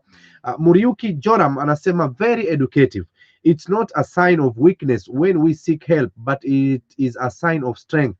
I love that point that youth and men need to understand because these two groups die in silence. Kweli kabisa. Wengi sana wanahofia kwamba wacha ikae ama I will overcome. Wengine wanakuambia I will overcome, wakiwa yeye mwenyewe sasa. How can you overcome wakati umekaa wewe mwenyewe na ndio maradhi yamekusibu na namna hiyo? Msikilizaji, kumbuka wasaa huu ni wako wewe kuweza kuuliza swali, maoni au mapendekezo. Nambari zetu zipo wazi kabisa, pamoja na ujumbe mfupi kupitia kwa 0707446386, na wale ambao wanatumia WhatsApp pia tuko hapo kwa WhatsApp, tunapatikana kupitia kwa 0707446386. Mwingine anasema wa alaikum salam to Salma and Wafia, what will be the most common signs to look for in anxiety and depression? By the way, hili ndio lilikuwa leading question, ndio lilikuwa tunataka tuingie sasa hivi kwa sababu muda unayoyoma. Vipi mimi nitajua dalili gani zitaonyesha either mimi au mwendani wangu hivi sasa yupo katika hali hizi mbaya, ambapo yuko kwenye depression ama katika haya maradhi mengine ambayo ni maradhi ya akili? Kwa signs gani? Okay, nitaanzia na katika depression, signs za maradhi ya depression. Kitu cha one major sign ambao utajua huyu mtu akona depression ni unapata ni mtu ako very irritable, yani anakasirika haraka.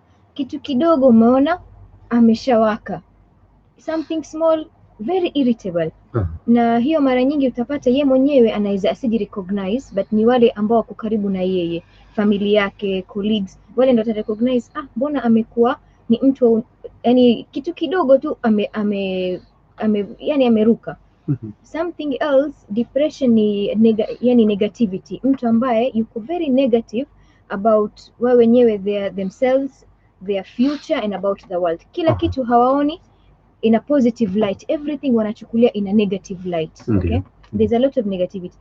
Kuna signs kadhaa za depression, hizi ambazo nimetaja ni amongst the major ones. Unapata mtu either halali vizuri, yani ile sleep yake imereduce sana, ama analala too much, either of the two, sleeping less or sleeping too much. Ama unapata appetite imepungua sana ama imeongezeka sana, na si kuwa anajaribu kufanya diet ku lose weight, no, it's just the appetite either imedisappear ama imeincrease too much. Kuna lack of concentration, mtu alikuwa anaweza kama hivi tunaweza tumekaa tumezungumza, unasikiliza, unaweza kuconcentrate, but unapata concentration imeshuka chini, kwa sababu unajua kuna ule msongo wa mawazo, hawezi kusikiza, hawezi kuconcentrate ile ambayo inaendelea katika environment yake sana. Kuna lack of concentration, kuna ile feelings of guilt. Unapata anajilaumu kila kitu, yeye anajilaumu, anafeel kama yeye yuko worthless, ni mtu ambaye hana maana, anajiona ni mtu ambaye anaona hana maana katika hii maisha. Saa nyingine, na hii tunasema ikiwa ni hivi, huwa ni sasa severe depression. Thoughts, fikra za kutaka kujiua, ama fikra za kutaka kujiumiza, ama kujiumiza in any way, ama kujiua. Sasa hapo suicidality, hapa tunasema that is severe depression. They need to get help as soon as possible. Those are the signs of depression. Tukiingia katika anxiety chini yake ni uoga. Sasa kuna either uoga, fear of the unknown. Sasa hii kuna aina tofauti. Kuna wale ambao wako na uoga, social anxiety, wanaogopa watu wanawachukulia vipi, wanaona mimi nikienda katika hii group, huu sijui ananifikiria mimi vipi, like they are already assuming watu wanawachukulia in a very negative way, ambao it's not that way. Hiyo tunaita ni social anxiety. Kuna general anxiety disorder ambao ni fear of the future. Kila kitu unaona something bad will happen.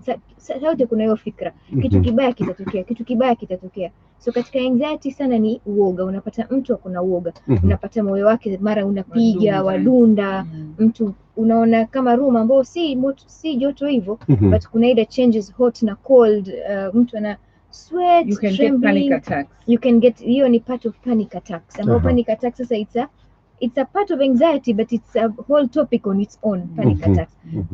Panic attacks ni suddenly mtu anaweza kuwa yuko mahali, suddenly anahisi this, it's like it comes up, anaona kama haezi vuta pumzi, anaona kama you are choke, they feel like they are going to die, they feel like they are feeling ile trembling, numbness, hapo sasa tunasema that is panic attack. Ndio. And that can be caused by different triggers. It depends with everybody else. Salma, I don't know if I've missed out any symptom. Even your depression pia, feelings of sadness. Yeah, feelings of sadness. And loss yes. of interest. Mtu kama ukimwona mtu mwenye depression huwa sana kitu kimoja usiku, pattern zake za kulala, aidha akipanda kitanda kulala huwa hapati usingizi saa hiyo ama akilala ikifika saa 9 za usiku ashamka au tena.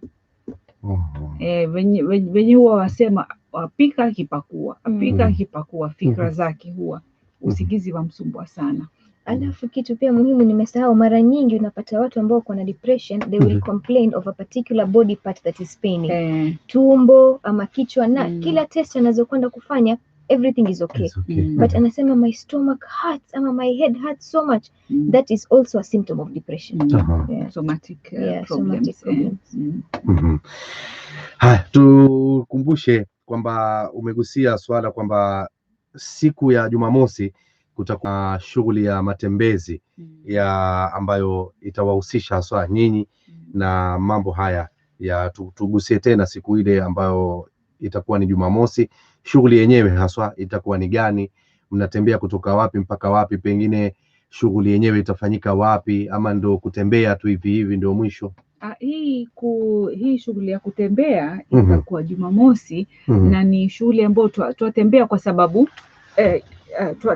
sababu tunataka ku raise awareness. Ndiyo. Habari ya mental health, na wajua huu mwezi wa Oktoba ni siku wa mwezi wa mental health, na siku ya 10th is the mental health awareness day on the 10th of October. Ndiyo. So ni kama tuna celebrate hii siku by walking na tupate ku raise awareness kuwa kuna hii mental health group na I have not confirmed lakini will be flagged off by Dr. Shikeli. Yeah, I'm quite sure from what I read Dr. Shikeli is going to flag us off. Now we've got the councils behind us. We've got a lot of support, alhamdulillah. Now al-muhim, we are going to observe COVID regulations, maintaining social distancing. We are inviting people to join us. We cannot hatuwezi kuwa over the recommended number, but we are urging people to come forward, to come with their masks. Please come with your hand sanitizer. We really want to observe COVID regulations, but the main thing is this: we are raising awareness. It's going to be a 5-kilometer walk.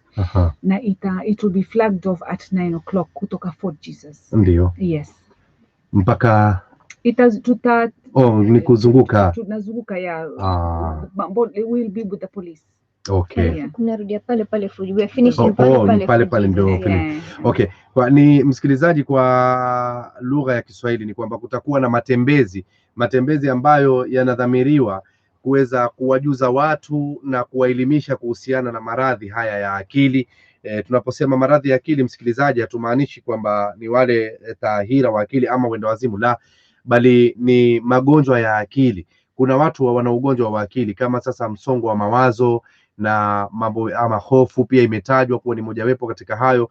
Na nafikiri tulipokuwa tunazungumza haswa in Islamic perspective ya mental health, tulianza na hilo ambalo ndio depression, Mwenyezi Mungu akimwambia mtume la tahzan, usihuzunike, kisha la takhafu, na msiogope, kusema hakika Mwenyezi Mungu yuko pamoja nanyi. Aya hii imekuja katika sehemu kadhaa, mojawapo ni wakati wa hijra ambapo walikuwa katika lile pango, wamejificha pamoja naye ni Abu Bakar radhiallahu anhu, ndio wakaambiwa kwamba wala msihofu, hakika wawili nyinyi watatu wenu, basi Mwenyezi Mungu yuko hapo, ni watatu wenu. Kwa hivyo ni mambo ambayo yapo katika dini, ni mambo ambayo yapo kinadharia na kiasilia. Ni ukweli kabisa kwamba haya mambo yapo, kwa hivyo tusiyadharau. Tujitokeze siku ya Jumamosi kama tulivyoweza kualikwa hapa, tuweze kujitokeza saa 3 tuwe tumeshafika pale, lakini kama tulivyotuambia dada Salma, tuwe na barakoa zetu, tuwe na sanitizers pia tuwe tumebeba, kwa sababu COVID rules zitaweza kuzingatiwa pale. Ni sehemu ambayo ni ya Fort Jesus watakapoanzia, na watu watatembea mji mzima watarudi tena pale pale Fort Jesus, kutakuwa na usalama.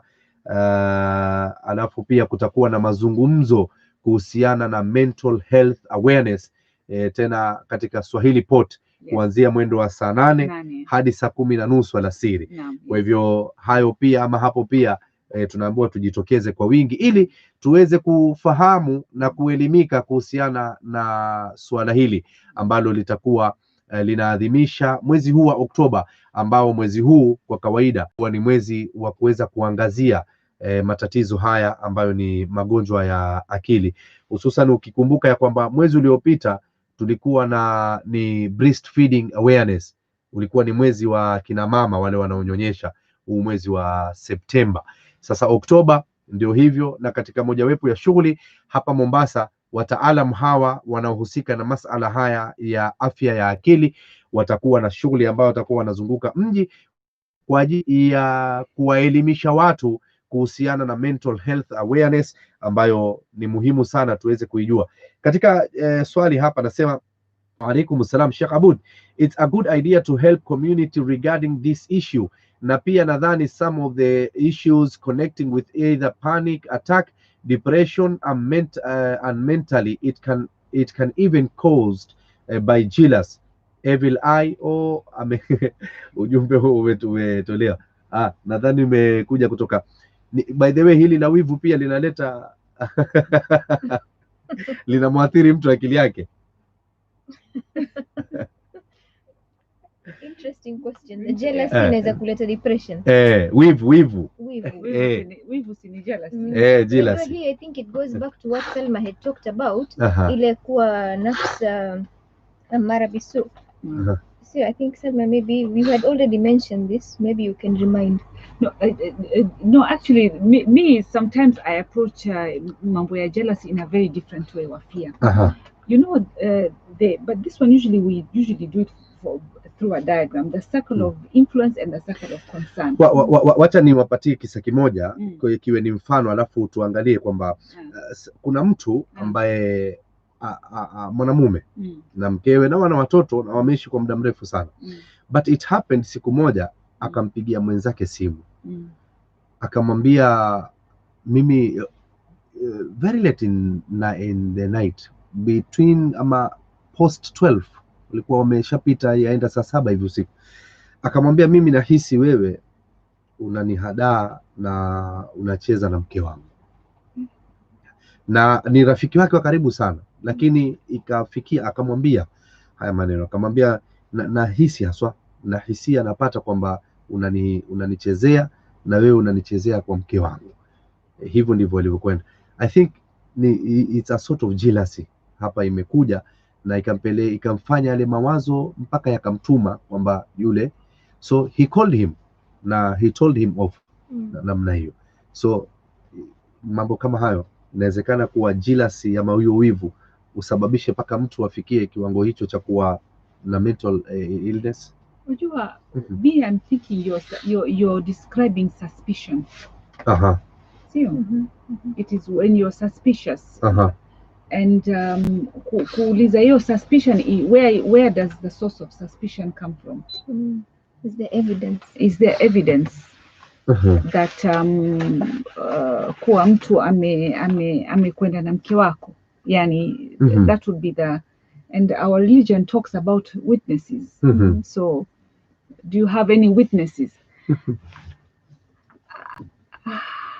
I don't know, but ama did the message, the person who sent the message maybe azungumza bari hasad?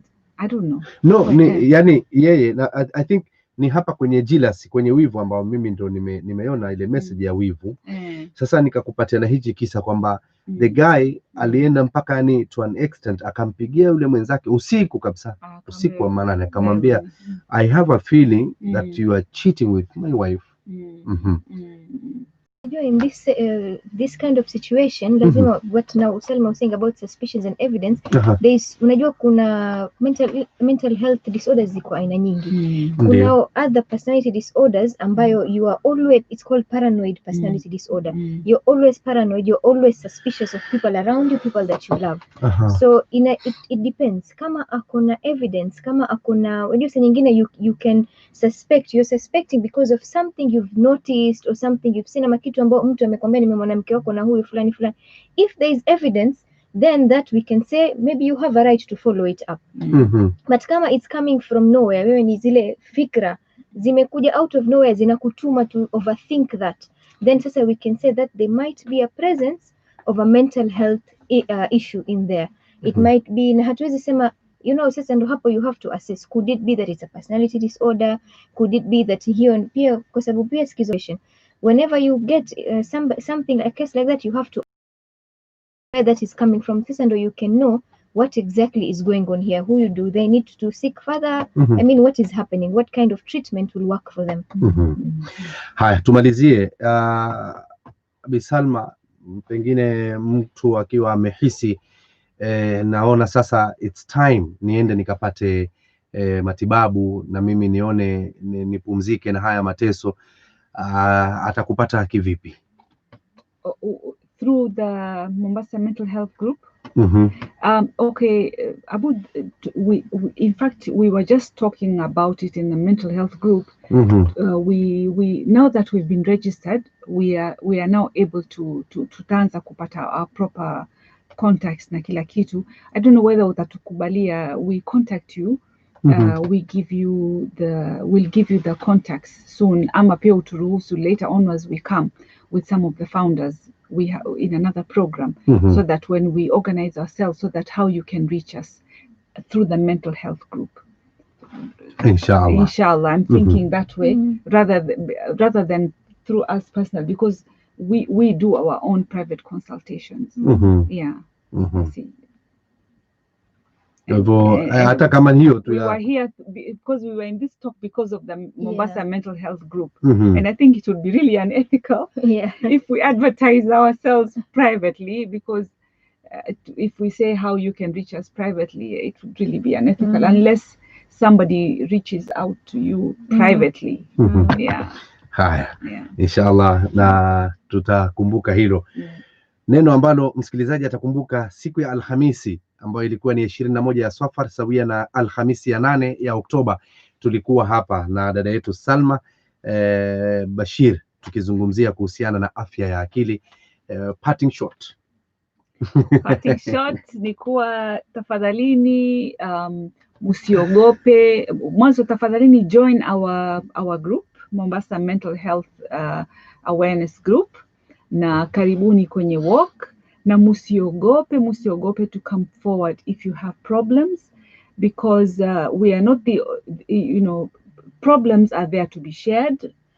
Musiogopeni, haya ndio misongo ya mawazo na shida za kutumia mihadarati, usaidizi uko. Na mtu ukiishi maisha ni vizuri uishi maisha, you know, a well balanced life, spiritually, emotionally, socially, in every aspect of your life. Kwa hivyo msiogopeni ndoni na mtapata usaidizi.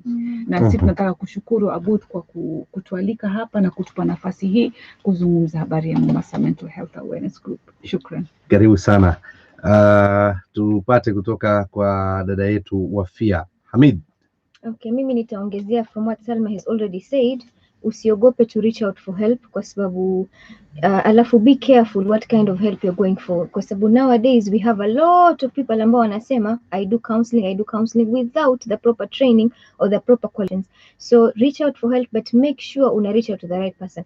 Sasa hivi I mean audhu billahi min dhalik, but mtu akaamka akona very severe stomach ache, you will try and get the proper specialist to treat you for that. Hutokwenda kwa, you won't say mimi naenda kwa jirani yangu manake yeye mwanatumbo kila siku kwa hivyo yeye atanisaidia. We don't say that. You go for the proper specialist. In the same way, kama these things are disturbing you, pia usiseme mimi naenda kwa huyu jirani yangu, kama naenda kwa huyu sijui nani, yeye wajua amepitia mambo mingi katika maisha kwa hivyo atanisaidia. No. Even this side there is search for people who are proper qualified, because we do have watu ambao wanasema mimi they're setting up counseling centers and they are not qualified, and the damage, Salma, the damage we are seeing that is happening to people is very bad and very real for people who are not properly qualified. So like Salma said, I'm adding on to what Salma said, help is there, seek appropriate help and don't suffer silently, help is there. Mimi natoa shukrani zangu za dhati kwenu nyote wawili pamoja na ndugu zetu wote katika kikundi hicho ambacho ni Mental Health Mombasa kwa kuweza kuwaruhusu kuja hapa ili kuzungumza nasi, kuweza kutufaidisha kwa njia moja au nyingine. Shukrani zangu tena za dhati kwenu nyinyi binafsi kwa kuweza kuja hapa na wakati wenu, na inshallah nataraji ya kwamba siku za usoni tutakuwa zaidi nanyi katika vipindi vingine ili tuweze kuelimishana kuhusiana na masala haya ambayo ni masala nyeti, mambo ambayo ni mazito miongoni mwetu, lakini tuone jinsi gani tutaweza kushirikiana na kuweza kuyasahilisha miongoni mwa jamii ambayo tunayoishi. Asanteni sana nyote kwa wakati wenu, nguvu zenu na elimu yenu kuweza kuja kutuelimisha sisi kuhusiana na masala haya mazito ambayo tunakumbana nayo. Inshallah panapo majaliwa yake Manani, siku ambayo tutawataka pia nyinyi na wengine tutakuwa nanyi hapa katika vipindi hata tofauti ya kipindi Kauli Yako na vipindi vinginevyo inshallah kwa ajili ya msikilizaji. Na msikilizaji, kwa kuniazima viungo vyako muhimu vya sikio pamoja na wakati, vitu viwili adimu ambapo mmoja ni nadra sana kuweza kumpatia mwendani wake, lakini wewe ukanipatia kuanzia mwenendo wa alfajiri hadi sasa saa 4 kasoro dakika 2 tunapoagana, basi nasema shukran za dhati kwa wewe. Panapo majaliwa yake Ilahi Manani, inshallah juma lijalo katika kipindi Kauli Yako wasaa kama waleo tuliokuwa nao zaidi, na kuacha na ujumbe huu ambao tumeweza kuupokea kupitia kwa WhatsApp audio note. Salamu alaikum ba Umar, vipi hali yako, mzima baba? Basi wallahi nimesikia raha sana kusikia mada kama hiyo za ndugu zetu wa kike walioko hapo.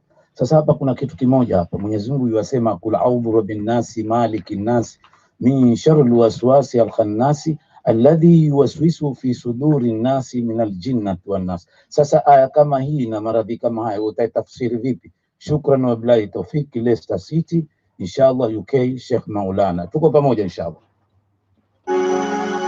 Unasikiliza ya tofauti kupitia Radio Salam 90.7 Mombasa. Pokea wasia wangu na kukumbukia mwanangu,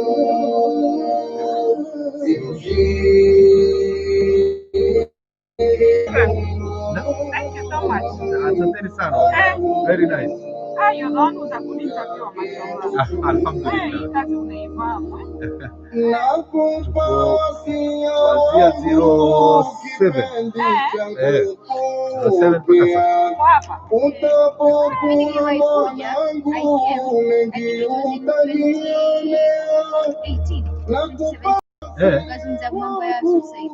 mpaka sasa.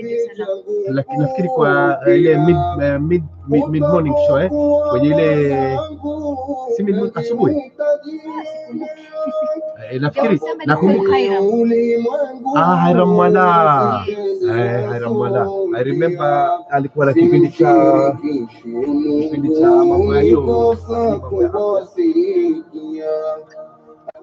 kwenye ulimwengu sitendea sonjia, simshirikishe Mungu nikosa kubasi. Inshallah tutafanya inshallah.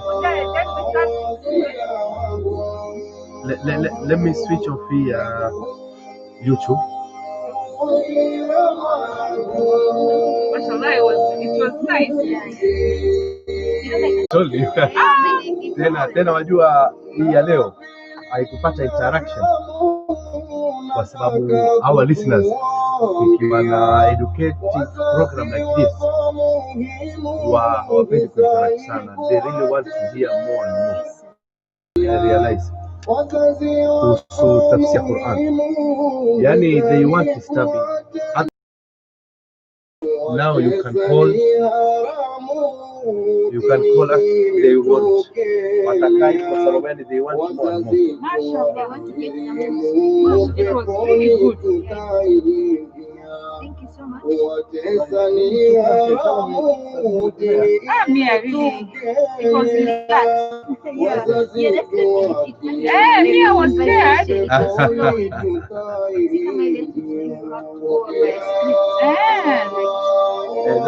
Simi nilikwambia mimi kawaida yangu I don't prepare scripting nini. Bila kwambia nipe tu talk.